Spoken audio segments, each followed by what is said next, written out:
Hello friends, welcome to a online solution. Friends, आज की इस वीडियो में मैं आपके लिए लेकर आया हूं क्लास 12th केमिस्ट्री का काफ़ी मोस्ट इम्पॉर्टेंट क्वेश्चन। और जो आपका जो केमिस्ट्री का क्वेश्चन है वो सेट 1 है। सभी सेट हम आपको डिस्कस करेंगे।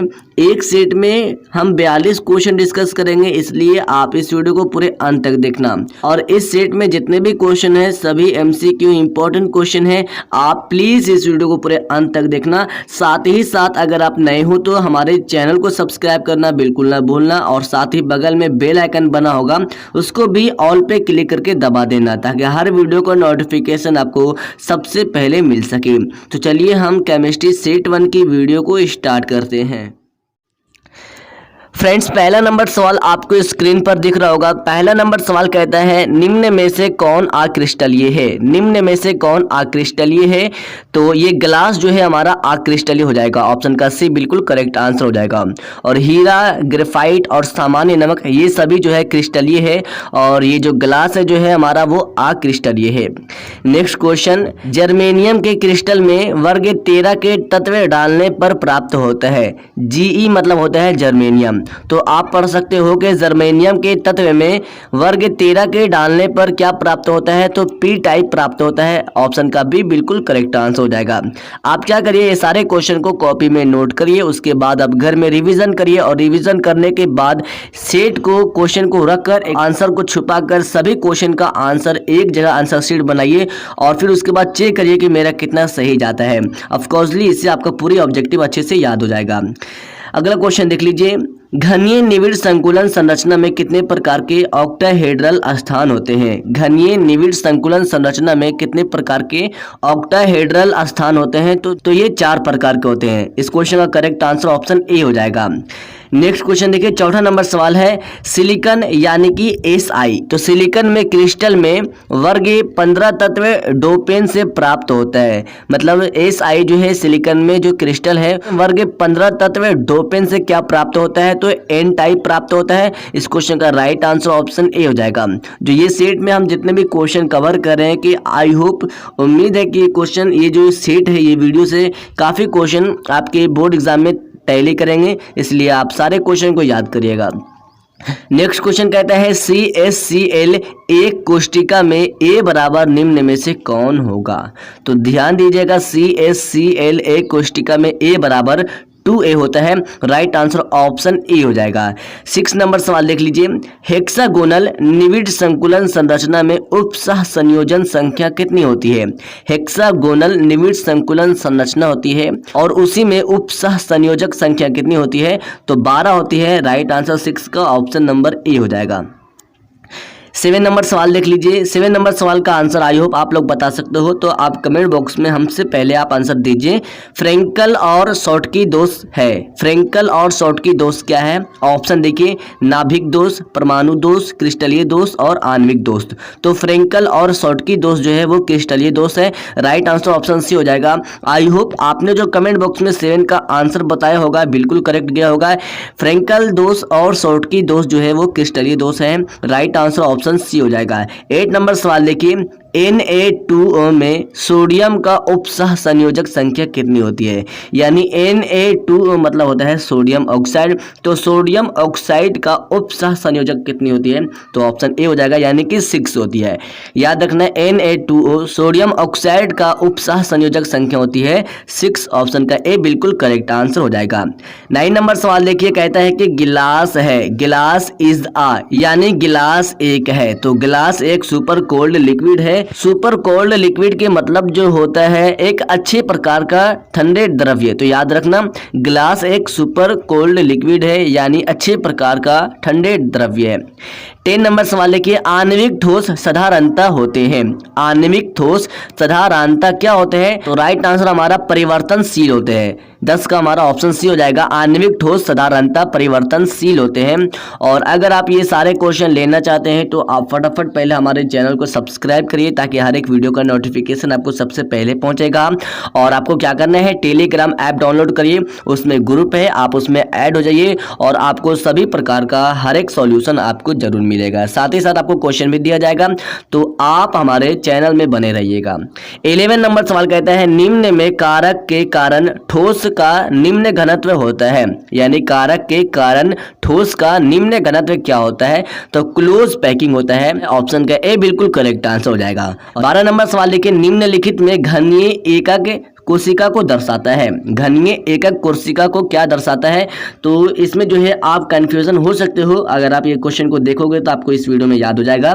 देखिए घनीय एकक कोशिका को कौन दर्शाता है, तो ऑप्शन ए हो जाएगा, यानी ए बराबर बी बराबर सी बराबर बीटा बराबर गामा बराबर 90 डिग्री, यानी कि सब बराबर होना चाहिए। बीटा गामा और 90 डिग्री सभी बराबर रहेगा तो अब वो जो है घनीय एकक कोशिका दर्शाएगा। तो देखिए अगला क्वेश्चन कहता है हमारा, तो देखिए निम्नलिखित में से त्रिकोणीय एकक कोशिका को दर्शाता है। अभी आपने कवर किया कि घनीय कोशिका, तो पहले हम ये दोनों को एक सेम करते हैं ताकि आपको याद हो जाए। घनीय एकक कोशिका का मतलब होता है ए और बी बीटा गामा 90 डिग्री सभी बराबर हो तो वो घनीय एकक कोशिका को दर्शाता है। ऑप्शन का ए हो जाएगा। लेकिन यहाँ पर त्रिकोणीय एकक कोशिका को कौन दर्शाता है, तो हो जाएगा ऑप्शन का सी, यानी A B C beta gamma alpha, यानी कि तीनों A B C beta alpha gamma, यानी कि अगर ये सभी बराबर हो तो ये एक त्रिकोणीय एकक कोशिका को दर्शाएगा। ऑप्शन का सी बिल्कुल करेक्ट आंसर हो जाएगा। ये दोनों में से एक क्वेश्चन आपके बोर्ड एग्जाम में जरूर पूछे जाएंगे, दोनों को जरूर याद करिएगा।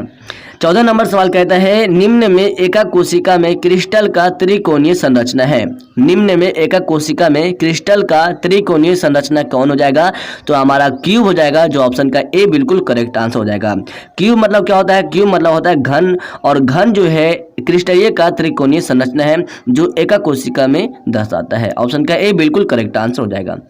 15 नंबर सवाल देखिए, निम्न में से कौन से पदार्थ रॉक साल्ट, और यहाँ पर रॉक साल्ट जो है गलत टाइप हो गया है, सॉरी, तो निम्न में से कौन से पदार्थ रॉक साल्ट के संरचना में क्रिस्टलीयकरण नहीं होता है, तो ऑप्शन देखिए NaCl, KCl, MgO, CaCl2, तो ये जो है NaCl जो है नहीं दर्शाता है। ठीक है, NaCl यानी कि नमक जो है नहीं दर्शाता है। राइट आंसर ऑप्शन ए हो जाएगा। अब देखते हैं 16 नंबर सवाल। अभी काफी क्वेश्चन है, आप जो वीडियो में बने रहिए। कहता है 16 नंबर सवाल, आध एकक कोशिका में आणविक कण जुड़े होते हैं। आध एकक कोशिका में आणविक कण कितने जुड़े होते हैं, तो एक जुड़े होते हैं। राइट आंसर ऑप्शन ए हो जाएगा। 17 नंबर सवाल देखिए, फलक केंद्रीय एकक कोशिका में आणविक कण कितने जुड़े होते हैं, यानी फलक कोशिका में जो है फलक केंद्रीय एकक कोशिका में आणविक कण कितने जुड़े होते हैं, तो इसमें भी एक कण जुड़े होते हैं, एक कण जुड़े होते हैं। तो राइट आंसर ऑप्शन ए हो जाएगा। याद रखना, आध एकक कोशिका में भी एक कण जुड़े होते हैं, और फलक केंद्रीय एकक कोशिका में आणविक कण कितने जुड़े होते हैं, उसमें भी एक कण जुड़े होते हैं। ऑप्शन का ए बिल्कुल करेक्ट आंसर हो जाएगा। 18 नंबर सवाल कह रहा हमारा क्वेश्चन देखिए, द्रावित धातु ठोसीकरण के बाद फैल जाता है। द्रावित धातु जो है वो ठोसीकरण के बाद किस में फैल जाता है, तो ऑप्शन देखिए कैल्शियम, एल्युमिनियम, जिंक और कॉपर। तो दोस्तों ये जो है कैल्शियम में फैल जाता है। राइट आंसर ऑप्शन ए हो जाएगा। याद रखना, द्रवित धातु जो है ठोसीकरण के बाद जो है कैल्शियम में फैल जाता है। राइट आंसर ऑप्शन ए हो जाएगा। 19 नंबर सवाल है, क्रिस्टल में कितने क्रिस्टल जालक संभव है। क्रिस्टल में कितने क्रिस्टल जालक संभव है, तो हमारा 14 क्रिस्टल जालक संभव है। राइट आंसर ऑप्शन ए हो जाएगा। ये जो है केमिस्ट्री का लेसन फर्स्ट में ये सभी क्वेश्चन डिस्कस कर रहे हैं, और जो भी स्टूडेंट लेसन फर्स्ट अच्छे से डिक्लेयर किए हैं तो आई होप ये सारे क्वेश्चन उनको याद होगा, लेकिन ऑफकोर्सली इसको अच्छे से रिवीजन कर लेना, है ना। 14 क्रिस्टल जालक जो है संभव होते हैं क्रिस्टल में। 20 नंबर सवाल देखिए, कहता है क्वेश्चन, BCC में परमाणु की सजावट की संख्या कितना होता है।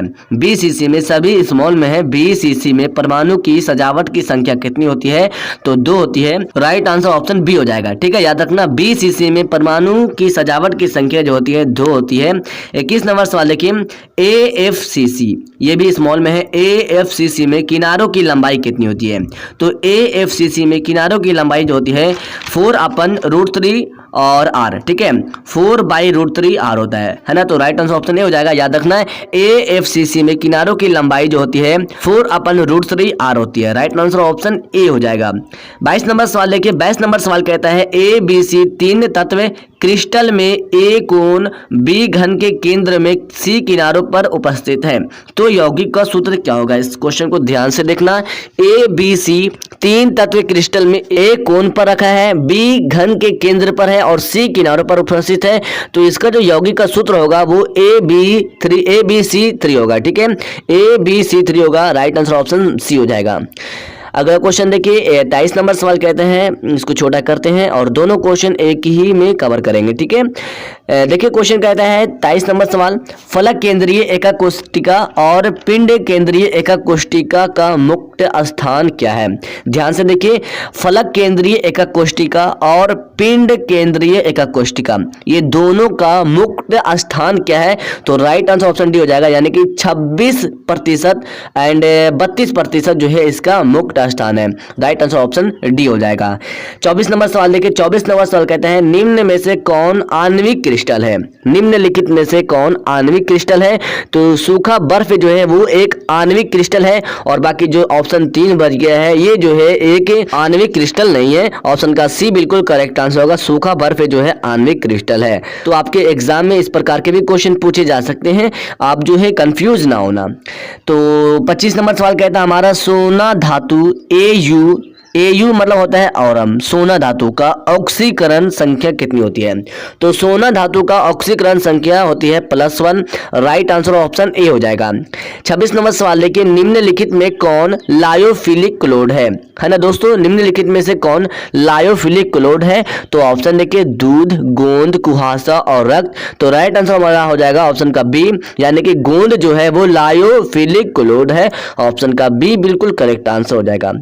27 नंबर सवाल कहते हैं निम्नलिखित में से कौन शक्तिशाली ऑक्सीकारक पदार्थ है। निम्नलिखित में से कौन शक्तिशाली ऑक्सीकारक पदार्थ है। तो हमारा ऑप्शन ए हो जाएगा, यानी कि Fe होता है वो जो है शक्तिशाली अवकारक पदार्थ है। और Fe मतलब क्या होता है, लोहा। तो आप जान गए होंगे लोहा जो है सबसे शक्तिशाली ऑक्सीकारक पदार्थ है।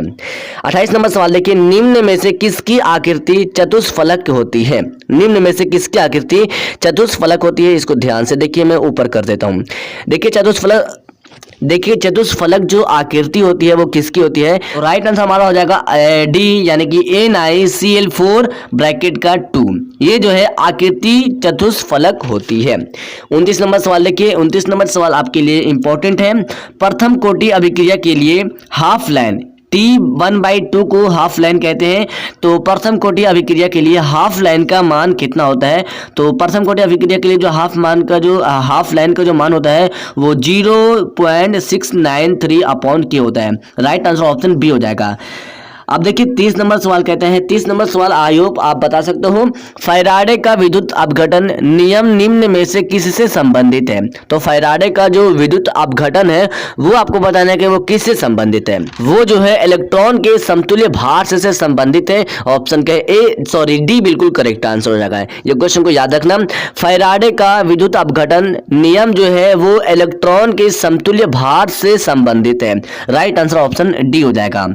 21 नंबर सवाल देखिए, 31 और 32 दोनों सवाल कवर करेंगे।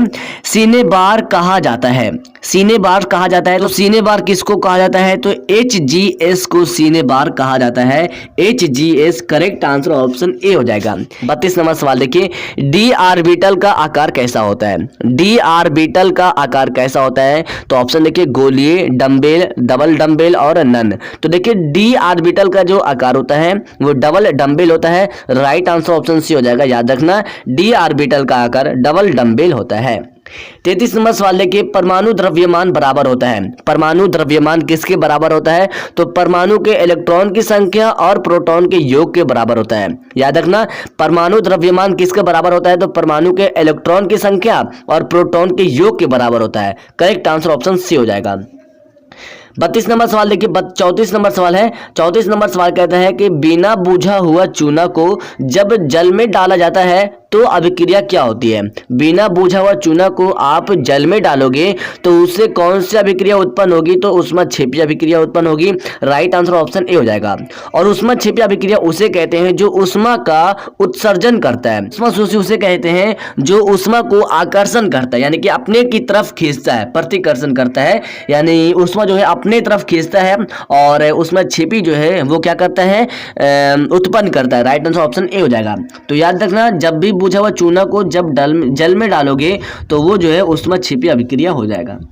अब देखिए हमारा 35 नंबर सवाल कहते हैं, 35 नंबर सवाल आई होप बहुत ही ईजी है, इसका आंसर पहले आप कमेंट बॉक्स में दीजिए ताकि आपको अच्छे से रिवीजन हो जाएगा। देखिए सवाल कहता है कपड़ा धोने के सोडा होता है। आई होप ये जो है आप क्लास 10th में अच्छे से पढ़े होंगे। कपड़ा धोने का रासायनिक सूत्र क्या होता है, जो कपड़ा धोने का सोडा होता है उसका रासायनिक सूत्र क्या होता है, तो Na2CO3 इंटू 10H2 होता है। ठीक है, Na2CO3 इंटू 10H2 ये जो है कपड़ा धोने के सोडा का सूत्र है। राइट आंसर ऑप्शन ए हो जाएगा। अगला क्वेश्चन देखिए, क्षारीय मृदा धातु का इलेक्ट्रॉनिक विन्यास है। क्षारीय मृदा धातु का इलेक्ट्रॉनिक विन्यास है, तो यहाँ पे ऑप्शन हो जाएगा ए, यानी कि Na2 जो है क्षारीय मृदा धातु का इलेक्ट्रॉनिक विन्यास है। राइट आंसर ऑप्शन ए हो जाएगा। 37 नंबर सवाल कहता है बुझा हुआ चूना है। बुझा हुआ चूना का रासायनिक सूत्र क्या होता है, ये भी आपने 10th क्लास में पढ़े होंगे। इसका भी आंसर कमेंट बॉक्स में दो ताकि आपको रिवीजन होगा। मैं आपको कमेंट बॉक्स में इसलिए आंसर बताने के लिए बोलता हूं ताकि हर एक क्वेश्चन आपको अच्छे से रिवीजन होना जरूरी है। ठीक है, तो बुझा हुआ चूना का रासायनिक सूत्र जो होता है CaOH2 होता है। 37 का करेक्ट आंसर हो जाएगा ऑप्शन का सी, CaOH2 होता है। आई होप इसका भी आंसर आप लोगों ने बिल्कुल करेक्ट दिए होंगे, बिल्कुल सही है। 38 नंबर सवाल देखिए, बाह्यतम विन्यास 3D64S²। ऊपर करते हैं, बाह्यतम विन्यास 3D64S² है, तो ये एक क्या है, तो ऑप्शन देखिए कैल्शियम का है या Fe का है या Mg का है या कॉपर का है। तो बाह्यतम विन्यास 3D6 और 4S² ये जो है Fe मतलब लोहा का है। राइट आंसर ऑप्शन बी हो जाएगा। 39 नंबर सवाल देखिए, बोरेक्स का रासायनिक नाम क्या है। बोरेक्स का रासायनिक नाम क्या है, तो बोरेक्स का रासायनिक नाम सोडियम मेटाबोरेट है। राइट आंसर ऑप्शन बी हो जाएगा। तो यहाँ पर ऑप्शन बी बिल्कुल करेक्ट आंसर होगा। 40 नंबर सवाल देखिए, बोरॉन विकर्ण संबंधित दर्शाता है। बोरॉन विकर्ण जो है वो संबंधित किससे दर्शाता है, तो ऑप्शन देखिए एल्युमिनियम से, कॉपर से, कार्बन से और सिलिकॉन से और एसएन से। तो देखिए जो है बोरॉन विकर्ण संबंधित किससे दर्शाता है, तो वो एक एल्युमिनियम से दर्शाता है। राइट आंसर ऑप्शन ए हो जाएगा, किससे, तो एल्युमिनियम से दर्शाता है। 41 नंबर सवाल देखिए, उष्मा और विद्युत का सबसे अच्छा चालक कौन सा है। उष्मा और विद्युत का अच्छा चालक कौन है, तो इसका तो आंसर आपको पता होगा ग्रेफाइट है, जो ऑप्शन का सी बिल्कुल करेक्ट आंसर होगा। उष्मा और विद्युत का अच्छा चालक कौन है, तो ग्रेफाइट है। करेक्ट आंसर ऑप्शन सी हो जाएगा। 42 नंबर सवाल देखिए, 42 नंबर सवाल कहता है निम्नलिखित अपरूपों में कार्बन का सर्वाधिक प्रतिशत अधिकतम है। यानी कार्बन का जो अपरूप है उसमें सर्वाधिक प्रतिशत किसमें अधिकतम है, तो ऑप्शन देखिए कास्ट चारकोल में, कोकनट चारकोल में, ग्रेफाइट में, या इनमें से कोई नहीं। तो करेक्ट आंसर हो जाएगा हमारा ऑप्शन का सी, यानी कि ग्रेफाइट में सबसे ज्यादा अपरूप में कार्बन का सर्वाधिक प्रतिशत अधिकतम है ग्रेफाइट में। ऑप्शन का सी बिल्कुल करेक्ट आंसर हो जाएगा। तो आई होप फ्रेंड्स आज की इस वीडियो में मैंने आपको पूरी जो है 42 क्वेश्चन कवर किए हैं और ये सारे क्वेश्चन आपको इंशाल्लाह अच्छे से याद होगा। और आई होप आप घर में एकदम पूरी मेहनत करके कोशिश करिए। और अगर आपको ये सेट 1 की PDF चाहिए तो आप फटाफट टेलीग्राम ऐप डाउनलोड करिए और डाउनलोड करने के बाद उसमें आप सर्च करिएगा AA ऑनलाइन सॉल्यूशन 12th और साइंस, तो ये आपको आ जाएगा। साइंस क्लिक करिएगा ना साइंस में, तो आप उसमें ऐड हो जाइएगा और आप सारे क्वेश्चन को आप अच्छे से ले सकते हो, याद कर सकते हो। तो आई होप ये जो क्लास 12 केमिस्ट्री का सेट 1 वीडियो मैंने बनाया है, ये वीडियो आपको हेल्पफुल लगा है या नहीं लगा है, आप कमेंट बॉक्स में ज़रूर आंसर बताना। और अगर आपको वीडियो हेल्पफुल लगता है तो लाइक करना, और लाइक के बगल में एक डिसलाइक का भी ऑप्शन है, अगर आपको खराब लगा तो डिसलाइक भी करना है। साथ ही साथ अगर बेल आइकन को नहीं इंप्रेस किए तो लाइक करके चैनल को सब्सक्राइब कर देना और बेल आइकन को इंप्रेस कर लेना। नेक्स्ट वीडियो मिलते हैं। Thank you, bye bye.